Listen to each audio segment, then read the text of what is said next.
Hey guys, just doing a little instructional here on my Z24. It's in a Nissan D21. 86 is the year. So here we got the dual ignition system. So it's got two coils.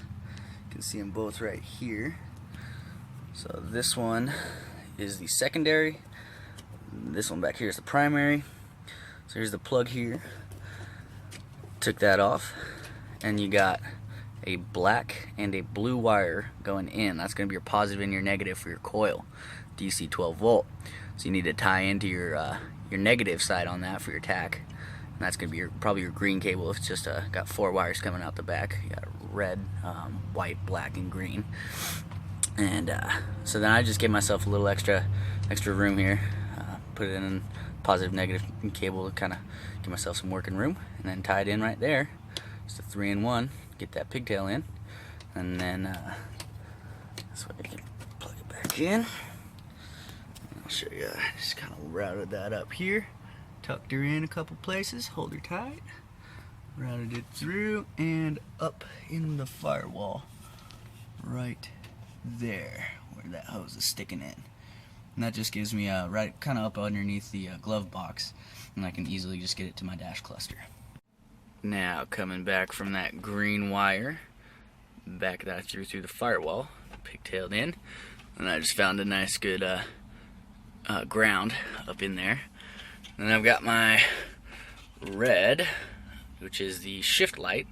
That's just in a 12 volt constant. I don't really care because it should never be at RPM without the keys in there, so I'll never have that shift light come on.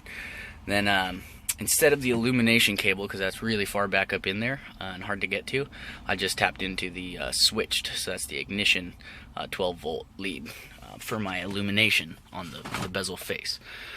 So I'm just got it test wired in right now. Now the challenge is going to be to mount that on the steering column right in front, yet off to the side, so it's going to be right in front of there, because I really don't want to get into that. And I think some of you guys out there might not want to do that either, so I'm just showing you how I got that solution. So I put an aluminum plate here with a little bit of fuel pump shroud. It's kind of a little spacer so you can squeeze it real tight. I had an extra one come with the kit, so I was back on my Volvo, but I used a little square of that. Just put it underneath there so I could squeeze it tight and then be a little vibration resistant, so I don't crack this plastic here. It's a little older. Pre-drill the holes obviously, and then use self-tapping screws.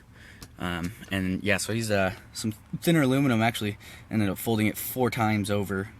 It was kind of like a heat dissipator in a hot plate thing that I disassembled.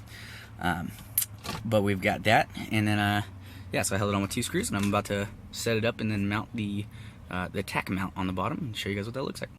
So a few words of wisdom when doing this: make sure that the back of the bezel is going to clear your plastic on your dash. So I've got this all mounted up, so I made sure, set everything in place and held it there, made sure it would clear everything. But got the base plate mounted, she's on there.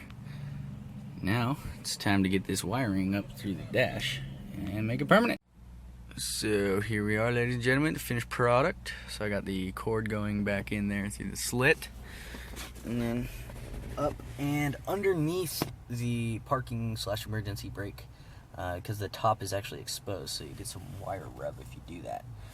And that gets me to my dash cluster, or stereo cluster, excuse me, where I've got that done. It's not pretty because I'm going to be doing a stereo, so it's kind of temporary, but she works great and it looks great. And then you got to make sure you can still see your turn signal too. Kind of important right there.